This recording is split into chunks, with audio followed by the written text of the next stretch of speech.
Bonjour, prenons une pause café croissant et apprenons ensemble le français. Aujourd'hui, on va expliquer un terme un peu à la mode en ce moment, le vibe coding.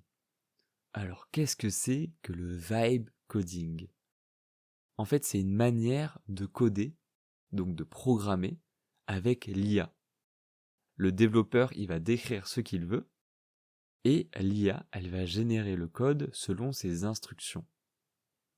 C'est un mot tout nouveau qui date vraiment de 2025. Donc quand on fait du vibe coding, on ne lit pas vraiment ou peu le code qui est généré. On fait plein de tests et ensuite on fait des retours à l'IA. Ou alors on peut ajuster en codant. Donc le rôle du développeur va pas mal changer, puisqu'on devient plus un guide, un testeur et un affineur de prompt, on va dire, plutôt que vraiment un codeur. Alors l'avantage de ça, c'est qu'on peut créer des prototypes ou des idées très rapidement. Des personnes aussi qui vont être un peu moins techniques, qui vont être moins bonnes en développement, peuvent quand même réussir à construire des logiciels, des sites ou autres. Et puis on peut continuellement améliorer quand même le code en faisant de nouveaux prompts.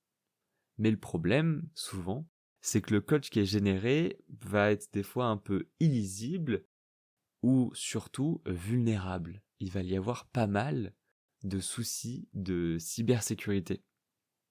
Aussi, parfois, on va simplement perdre le contrôle de notre code, c'est-à-dire qu'on ne va pas du tout réussir à le comprendre, puisqu'il va y avoir beaucoup de scripts, il peut être très difficile à relire, et donc ça va être très compliqué de réussir à maintenir cette application.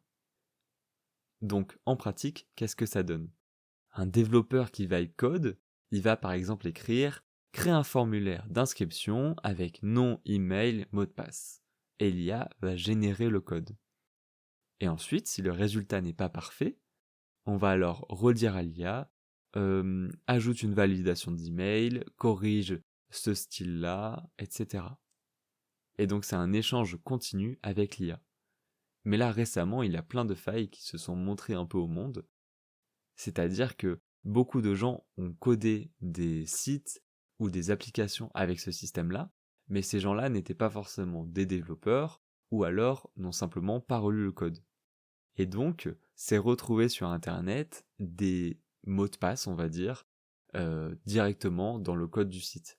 Donc par exemple, plein de gens pouvaient aller sur un site et voir le mot de passe directement dans le code, alors que ça devrait être caché et impossible à voir pour un utilisateur. Donc ça, c'est vraiment une faille parmi tant d'autres, mais il y en a eu énormément. Donc le vibe coding, c'est bien, mais il faut quand même savoir un peu développer et surtout relire réellement tout le code. Donc voilà, c'était Gatien dans la pause Café Croissant. On se dit à demain pour un nouvel épisode.